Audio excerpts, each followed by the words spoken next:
Come on, just give me one miracle. Primary fusion core online. No way. Awaiting orders, Captain. Then let's see if this monster can still fly. Rust crumbles under heavy boots. A dying sun casts long, jagged shadows across a barren world. Deep in the dust lies a monolithic graveyard of forgotten steel. When a desperate scavenger cracks open its frozen shell, the galaxy won't face a hero. It will face an awakened Leviathan. Hayes wiped the inside of his visor, smearing a thin layer of grease across his heads-up display.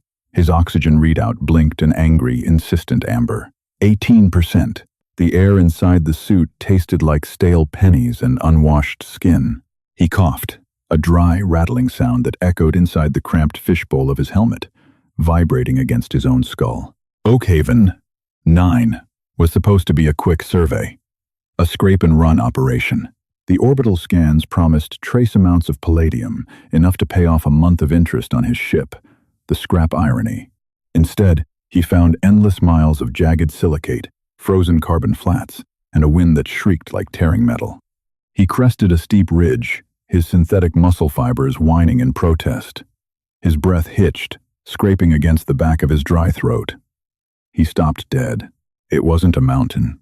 The structure broke the horizon line, an angular, brutalistic wedge of scarred gray armor, half buried in the planet's crust. It didn't curve gracefully, like the elegant, fragile ships of the core worlds. It possessed no organic, sweeping lines like the Vorak interceptors. It was a blunt instrument, a fist of iron, tungsten, and ceramic meant to punch holes in the dark. Hayes stumbled down the slope, sliding on loose scree. Dust puffed around his knees, fine as talcum powder and abrasive as glass. He approached the exposed flank of the massive construct. As he stepped into its shadow, the temperature readout on his wrist dropped by 40 degrees instantly. The cold seeped through the thick soles of his boots. He pressed his gloved hand against the metal. It was deeply pitted, scarred by micrometeorites and the endless abrasion of planetary dust. There was no vibration, just the absolute terrifying stillness of the dead. "Scrap," he muttered, his voice trembling slightly. Just heavy scrap, but his heart hammered against his ribs, a frantic bird trapped in a cage. He walked along the hull, trailing his hand against the cold metal, searching for a seam. The sheer scale of it made him dizzy. It was easily 3 miles long, a subterranean city of dark metal. He found an airlock. The outer doors were jammed shut, fused by time and pressure. Hayes unclipped the thermal lance from his right thigh. The igniter clicked thrice before catching, spitting a localized, blinding blue flame. He angled the cutting torch against the seam of the heavy access hatch. The heat blasted back at him, cooking the front of his suit. Sweat stung his eyes, sharp and salty. He couldn't wipe them. The smell of burning ozone, scorched carbon, and melting slag filled his helmet as the suit's scrubbers screamed in mechanical protest. 3 hours. That's how long it took to cut a meter-wide hole through armor plating designed to withstand orbital bombardment. His oxygen was at 4%. If there wasn't a trapped atmosphere inside, or if the pressure differential violently decompressed the corridor, he was going to die here, entombed in a forgotten relic. He kicked the heavy slug of glowing, molten metal inward. It fell with a heavy, hollow clang that reverberated into the darkness, ringing out for 10 solid seconds. Hayes squeezed through the jagged opening, tearing a shallow gouge in his suit's outer shoulder shielding. He tumbled onto a deck grating, landing hard on his knees, pitch black. He fumbled for his shoulder lamp, slapping the side of the casing until it flickered to life. The pale, sterile beam cut through the dark, illuminating thousands of dust motes dancing lazily in the dead air. He checked his wrist monitor. Atmospheric pressure was stable. 78% nitrogen, 21% oxygen. Breathable. Stale, archaic, but breathable. He popped his helmet seal. The hiss of equalizing pressure was deafening in the silence. He lifted the helmet off and dropped it to the grating. The air hit him like a physical blow. It smelled of cold copper, dried machine oil, and something deeper. Time. It smelled like an empty, sealed tomb. The air was freezing, biting at his exposed cheeks and turning his breath into plumes of white fog. Hayes stood up, his knees popping. The corridor stretched out before him, wide enough to drive a heavy cargo hauler through. Overhead, thick bundles of cabling hung like the exposed arteries of a slaughtered beast, ripped from their ceiling mounts by some ancient impact. He wasn't an archaeologist. He was a mechanic drowning in 2 million credits of debt to the Vorak Syndicate. He just needed something to sell. A localized nav computer, a primary thruster coil, a redundant fusion battery. But as he walked deeper into the belly of the ship, the sheer scale of the engineering mocked his petty scavenging. The bulkheads were 3 meters thick. The blast doors were reinforced with heavy kinetic dampeners. This wasn't a civilian transport. It wasn't a freighter. He found the first skeleton in a secondary junction. It was human. The bone structure was undeniable. Wrapped in the decaying, brittle scraps of a synthesized military uniform, the skull was resting against a dead communications console, fingers still curled around a rusted analog dial. Hayes stared at it. Humanity had been a scattered, fractured mess for centuries, subservient to the elder races, forced to the fringes of the galactic map. Humans were mechanics, scavengers, cheap mercenaries. We didn't build things like this. Not anymore. Hayes knelt. He didn't feel reverence. He felt a creeping, hollow dread. He reached out, his thick glove brushing the dust from the console beneath the dead man's skeletal hand. Faded, blocky English letters emerged from the grime. UNS Tartarus. Hayes rocked back on his heels. A myth. A bedtime story told by drunken spacers in the Rimworld dive bars. The last dreadnought of the Sol Defense Fleet, supposedly lost during the fracture thousands of years ago. It hadn't been destroyed. It had crashed here, waiting in the dark. The dark was absolute. Every step Hayes took rang out on the heavy iron grating, the sound bouncing off the claustrophobic walls and returning to him distorted and mocking. He navigated by the narrow, bouncing cone of his shoulder lamp. The Tartarus was a labyrinth of pure utilitarian design. There were no aesthetic curves, no comfortable ambient lighting, no alien elegance. Just right angles, exposed conduits, and cold, ruthless efficiency. He needed the engineering deck. If anything was worth ripping out, it would be down there. He found a primary maintenance shaft. The lift elevators were obviously dead, hanging by massive steel cables in the void. He grabbed the emergency ladder rungs. They were cold enough to burn his bare skin, so he kept his heavy work gloves on. He climbed down. 10 decks. 20. The gravity plating was offline, but the sheer mass of the ship and the dead planet below gave him a sluggish, heavy weight. His shoulder muscles burned with lactic acid. His breath puffed in rapid, white clouds. He dropped into a cavernous chamber. His lamp swept across it and failed entirely to hit the far wall. The beam just faded into the blackness. In the center of the abyss sat the reactor. It was a monstrous cylinder of dark, heat-scarred metal wrapped in thick magnetic containment rings. It looked like a bomb big enough to crack a moon in half. Hayes walked toward it, his boots scuffing the deck. The silence down here was different from the corridors. It felt heavy, expectant. He found the primary control station elevated on a catwalk overlooking the core. The screens were thick, black glass. Dust coated the manual toggles and heavy brass levers. Hayes wiped a hand across the main board. His fingers left clean, oily streaks in the millennia-old grime. "Okay, old girl," he whispered. His voice cracked, sounding pathetic in the vast cavern. He felt incredibly stupid talking to a dead machine, but the silence was driving him insane. "Let's see if you have any juice left in your bones." He popped the heavy steel access panel on the main console. A rat's nest of fiber optics and thick copper wiring spilled out, dry and brittle. He didn't know the exact schematics of a pre-fracture dreadnought, but physics was physics. Power needed a bridge to jump the gap. He unspooled the heavy jumper cables from his survival pack. He clamped the negative lead to a grounded bulkhead, scraping away the rust to ensure a clean connection. He took the positive lead, a thick copper clamp, and searched the exposed wiring for the primary intake relay. He found it, buried under a protective housing that he had to violently pry off with a steel crowbar. His suit was powered by a high-density microfusion cell. It was enough to run his life support and a small habitat for a month. He was about to dump all of it into the Tartarus. If it didn't work, he wouldn't have enough power to walk back to his own ship. He wouldn't even have enough oxygen to climb back up the ladder. He would freeze to death in this metal tomb. Just another skeleton in the dark. Hayes hesitated. His hand trembled, the heavy copper clamp rattling against the casing. He looked back up at the colossal reactor housing. It sat there, impassive, cold, dead. "Scrap it," he muttered, grinding his teeth. He clamped the lead onto the intake relay. He keyed his suit's power diverter on his wrist. Warning: power depletion critical. Life support compromised. The suit's automated voice was a flat, synthesized chirp in his ear. "Override," Hayes grunted, his thumb mashing the confirmation rune. He reached over the open panel and jammed the manual startup lever on the console upward with all his weight.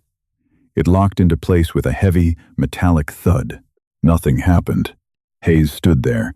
His breathing sounded ragged in his ears. The silence rushed back in, suffocating and final. He let out a long, shuddering breath. Right. Of course. He leaned his forehead against the cold glass of the dead monitor. He was a fool. A dead man who threw his last breath away on a ghost. Then he felt it. Not a sound. A vibration. Deep in the thick soles of his boots. A low, sub-bass thrum that rattled his teeth in his skull. Thrum. Dust shivered on the console, dancing across the glass. Thrum. Deep inside the Titanic cylinder, a magnetic containment field sparked and caught. The sound built, a rising mechanical whine that scraped against Hayes's eardrums. He stumbled back, shielding his eyes with his arm as the heavy seams of the reactor housing suddenly bled a harsh, violent amber light. The floor shuddered violently. A shockwave of displaced, ancient air knocked Hayes off his feet. He hit the grating hard, bruising his elbow and tearing a gasp from his lungs. Above him, emergency lights flickered. Sickly yellow halogen beams cut through the gloom, casting long, monstrous shadows. They buzzed like angry hornets. Banks of servers along the walls began to scream as 10,000 years of digital sleep ended. The noise was chaotic, deafening. Industrial cooling fans roared to life, kicking up centuries of dust. Massive breaker relays slammed shut with the force of artillery fire. The main console lit up. Lines of aggressive green code cascaded down the black glass, moving entirely too fast to read. Hayes scrambled to his feet, ignoring the pain in his arm. He grabbed the edge of the console, his eyes wide, his chest heaving. An overhead speaker crackled. The voice that came out wasn't a smooth, subservient, polite AI like the ones programmed on the core worlds. It sounded like grinding gears and digital static. It was a voice synthesized from pure spite and cold mathematics. System reboot, complete. Primary fusion core, online. Containment, at 82%, and rising. Gravity plating restored. Hayes swallowed hard. The sudden return of artificial gravity made his stomach lurch. The ambient air was already warming. The smell of burning dust and superheated ozone was overpowering, choking him. Status report, Hayes rasped, gripping the console tightly, not knowing if the ancient system could even comprehend his modern dialect. Vocal pattern recognized. Genome confirmed. Human. The static cleared slightly, settling into a cold, booming baritone. "Awaiting orders, Captain." Hayes barked a laugh. It was a hysterical, ragged, ugly sound. Captain. He was a broke mechanic, with a bounty on his head and dirt under his fingernails. "Yeah," he said, wiping a mixture of cold sweat and black grime from his forehead. "Yeah, okay." The bridge of the Tartarus was a fortified nerve center buried deep within the armored core of the ship. There were no windows. No panoramic views of the cosmos to inspire awe. Just screens, walls of tactical readouts, intricate sensor webs, and heavy command chairs bolted securely to the floor. The ancient human designers knew that windows were structural weaknesses waiting to shatter. They didn't care about the view. They cared about surviving the fight. Hayes sat in the center seat. It was entirely too big for him. The synthetic leather was dry-rotted and cracked, shedding flakes everywhere. But the frame beneath was solid, immovable steel. The screens around him pulsed with a dizzying array of data. He spent 12 exhausting hours learning the absolute basics, fueled by adrenaline and a single stale ration bar. The ship was heavily automated, relying on brutal, dumb fire algorithms, rather than a true sentient AI that could second-guess a command. It didn't think. It executed orders with terrifying prejudice. Proximity. Alert. The red flashing text on the primary screen shattered his focus. Hayes leaned forward, his lower back aching furiously. He punched a series of heavy mechanical keys on the armrest. A long-range sensor feed resolved on the main monitor in grainy green and black. 3 contacts. Entering high orbit. Hayes instantly recognized the sleek, predatory lines of the ships. Vorak Syndicate, a brutal collection of alien scavengers, slavers, and loan sharks. They flew stolen, modified insectoid ships, all dark purple hull plating and sweeping, organic curves designed for atmospheric agility. They must have tracked the massive thermal and energy spike of the Tartarus booting up from the dead rock. His stomach twisted into a cold, hard knot of pure terror. They weren't here to negotiate his debts. To them, he was just meat, and this massive energy signature was the biggest payday in the entire sector. "Comms," Hayes said, his throat tight. "Open a channel. Broadcast on all syndicate frequencies." "Channel open." "This is Hayes. Back off. You don't know what you're looking at." His voice shook slightly. He hated himself for it. He sounded like prey. The bridge speakers hissed. A guttural clicking laugh bled through the static. "Little human rat. You found a big toy in the dirt, but you are trapped on the ground. We are locking onto your thermal bloom. We will carve that derelict apart, sell the scrap, and send you to the deep mines to pay what you owe." The channel abruptly closed. Hayes stared at the blank screen. Panic clawed at the back of his throat. He looked frantically at the vast array of weapons systems on the tactical board. Most were offline. Torpedo magazines were empty. The primary kinetic railguns were seized solid with 10 millennia of rust. "Options," he muttered to himself, his hands flying across the console, pulling up diagnostic after diagnostic. "Give me options." The ship didn't respond to the rhetorical question. It just sat there, humming its deep, terrifying song. The screen shifted, showing the 3 Vorak ships descending rapidly into the atmosphere. They were coming in hot, their plasma batteries glowing bright white on the thermal feed. "Fine," Hayes breathed. The blind panic suddenly crystallized into a cold, sharp, exhausted anger. He was tired of running, tired of scraping by on the edges of a galaxy that looked at humanity like a pest infestation. "Helm, engage primary anti-gravity thrusters. Divert all non-essential power to structural integrity and inertial dampeners. Warning, atmospheric displacement will be extreme. Terrain damage inevitable. Casualties likely." "I don't care about the dirt," Hayes snarled, his hands gripping the armrests of the command chair so hard his knuckles turned white. "Take us up." He slammed the massive manual thruster control lever forward. The Tartarus didn't lift off gracefully. It violently tore itself from the planet. The sound inside the bridge was a deafening, apocalyptic roar of protesting metal. Hayes was slammed back deep into his seat by a brutal, crushing G-force that stole the air from his lungs. His vision immediately tunneled, the edges bleeding into black. Blood roared in his ears like a waterfall. The ship groaned, 1,000,000 tons of ancient steel screaming as it fought gravity and millennia of compacted sediment. Outside, the planet ruptured.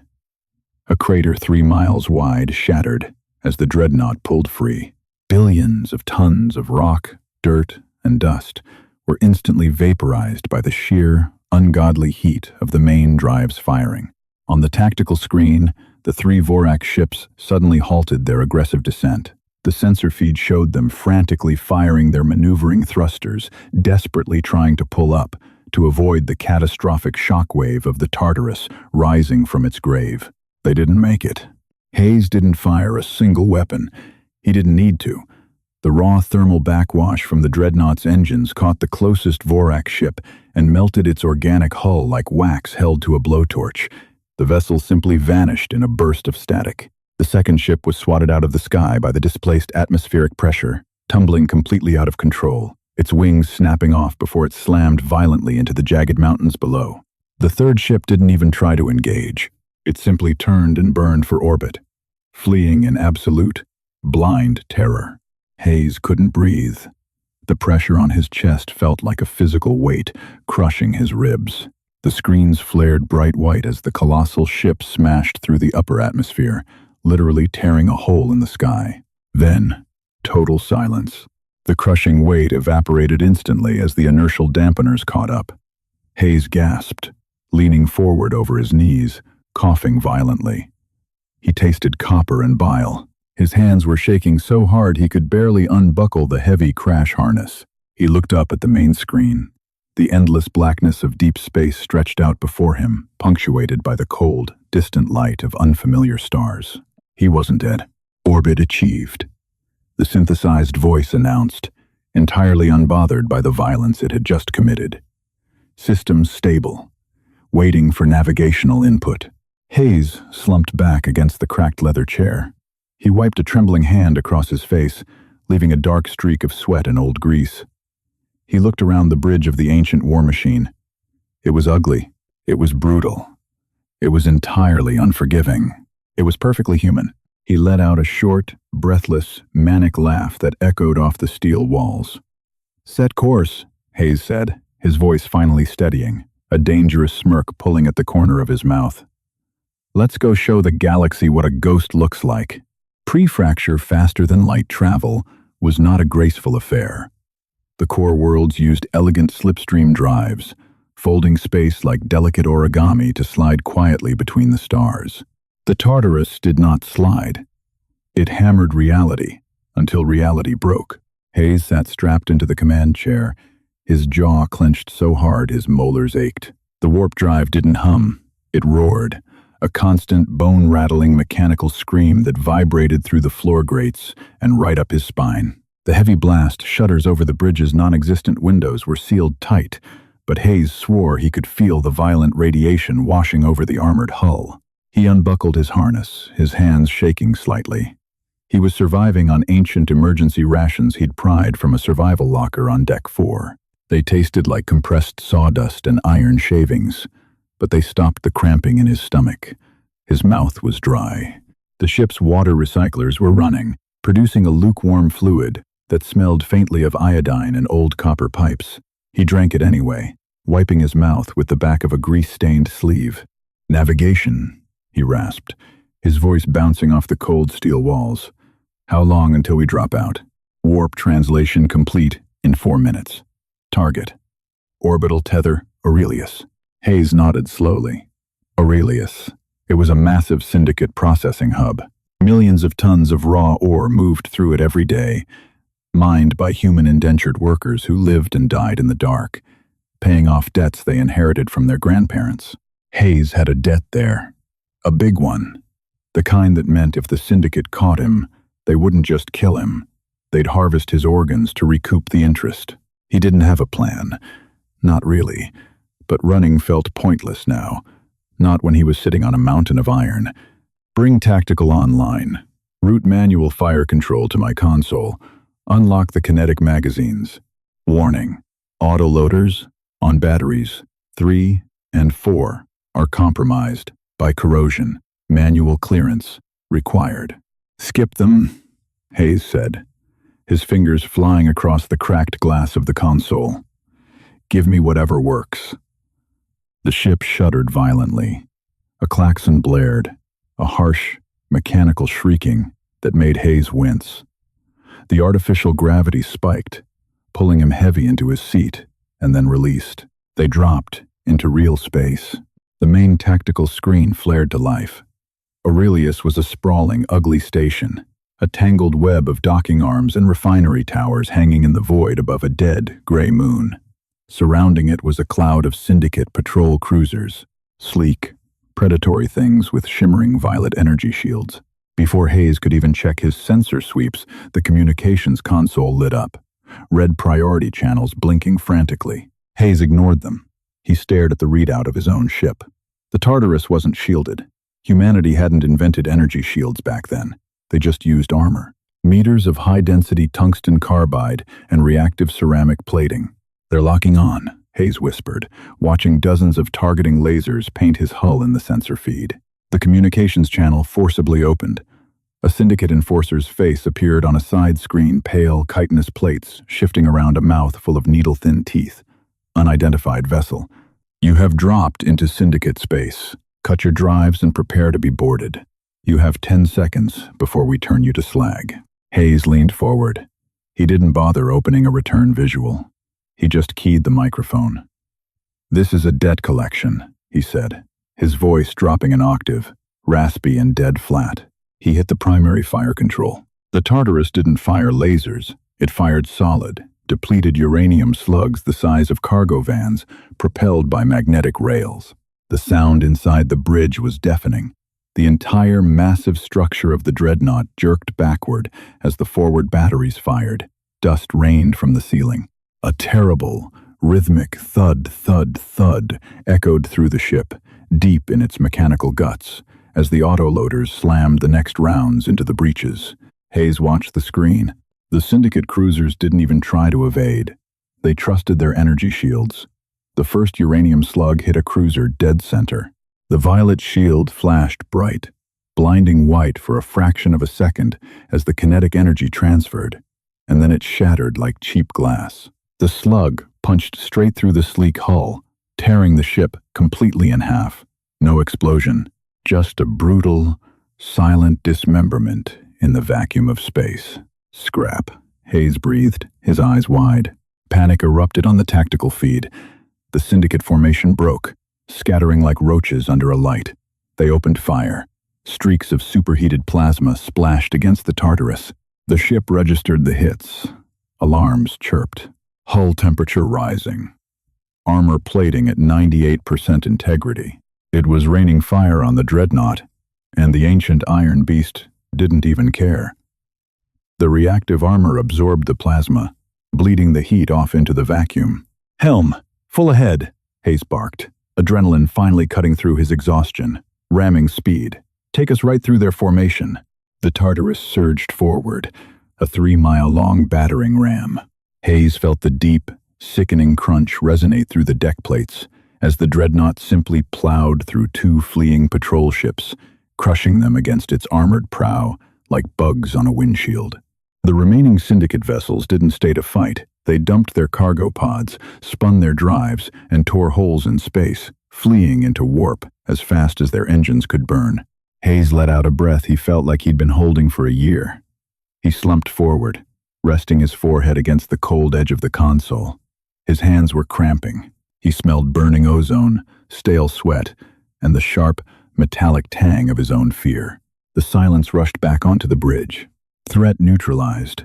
The brutal voice of the ship echoed off the walls, waiting for navigational input. Hayes looked up at the main screen. The sprawling mass of Aurelia Station hung before him. The docking bays were sealed. The defensive turrets were powered down. Complete and total surrender. He wasn't a hero. He had just wanted to clear a debt. But as he looked down at his hands, covered in the millennia-old grease of a forgotten war machine, he realized his old life was dead. He had kicked down the door of the galaxy's masters, and he had done it wearing boots covered in rust. Hayes dragged his boots across the grated decking of Deck 12, each footfall a heavy, metallic thud that the endless corridors swallowed without a trace. The sheer scale of the Tartarus pressed down on him, an isolating, physical weight.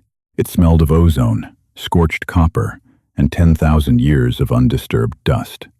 The ambient temperature had crept up to something survivable, but the air still held the sharp, biting chill of a sealed tomb. His body ached in ways he hadn't thought possible. The brutal G-forces of the planetary escape had bruised his ribs against the heavy crash harness. A dull, pulsing headache throbbed right behind his eyes.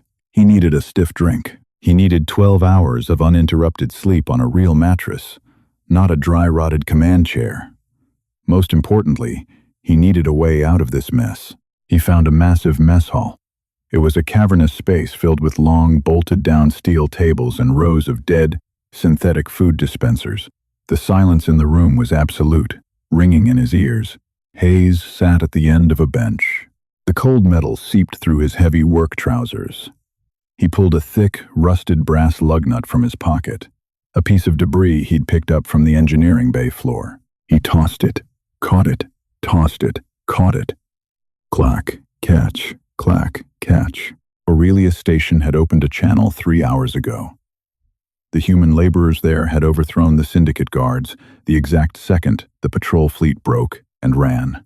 A terrified, breathless foreman named Miller had spoken on the radio, weeping as he thanked the commander for their liberation. Hayes hadn't corrected the man. He hadn't told Miller he was just a broke scavenger with a Syndicate death mark who happened to hotwire a god of war. He just grunted, told them to hold the station, and cut the feed. You couldn't just park a 3-mile-long dreadnought in a back alley chop shop and pawn it for scrap. The moment he stepped off this massive iron island, he was a dead man. The core worlds would mobilize armadas to hunt him down. The Syndicate would put a bounty on his head so large, it would crash planetary economies. A harsh, synthetic chime suddenly cut through the silence. Captain. Anomalous signal detected. Hayes missed his catch. The heavy brass nut hit the steel table with a sharp crack, rolled off the edge, and dropped onto the floor grating. "Define anomalous," Hayes called out. His voice sounded pathetic in the vast, empty room.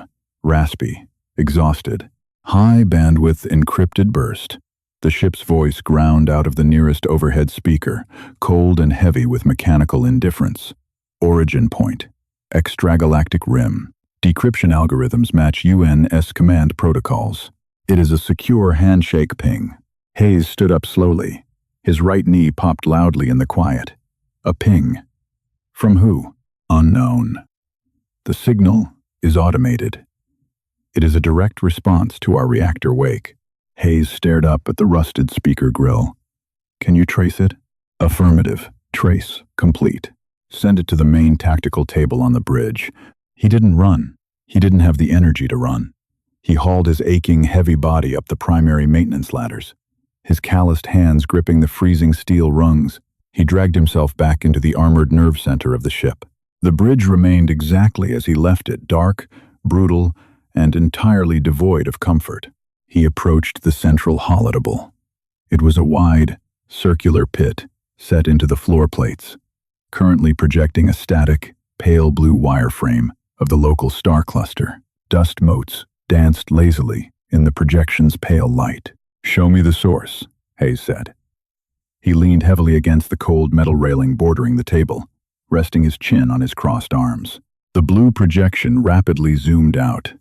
It pulled past the vibrant, densely populated core worlds.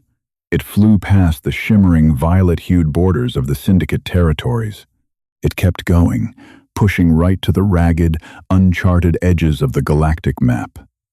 The dead zones, places where the stars burned out, where crushing gravity anomalies tore careless ships into scattered debris.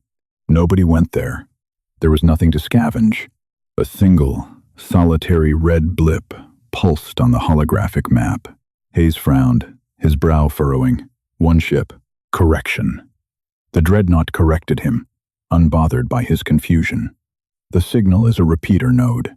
The projection flickered, emitting a low, vibrating electronic hum. The single red blip split.